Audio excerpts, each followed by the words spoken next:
Саламатсыздар. Бүгін түске ет не үшін кіреді? Сол жайында айтамыз. Ет қазанда қайнап жатса, молшылықтың, берекенің белгісі. Ет жеп отырса, не көп реніштен, ойдан арылыңыз. Сөзіңізді реніш сөздерден, артық сөздерден тыйыңыз.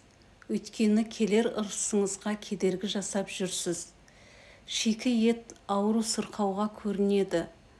Күнге қақтап қойылған ет, сатып алған не сыйлыққа алған затыңыз өлі адамнан екендігін білдіреді. Сізге зияны тиіп жатыр дегенді білдіреді. Тұздатылған ет уайымнан арылу. Туша түске кірсе күтпеген жайсыз жағдай.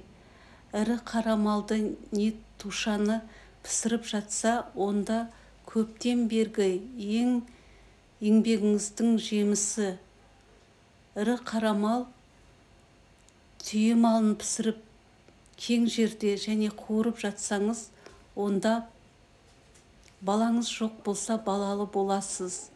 Көптен бері шеше алмай жүрген проблемаңыздың барлығы жақсылыққа қарай шешіліп, көңіліңіз орнына келеді. Құс етін көру шағын адамдарға жүргізетін билігіңіз. Малды піскен күйінде көргеніңіз, саудагер жолда таңдаңыз, жолыңыз болады. Жалпы айтқанда, шикі ет көру жайсыздық, ауру сырқауды білдіреді. Ал піскен ет молшылық пен берекенің белгісі.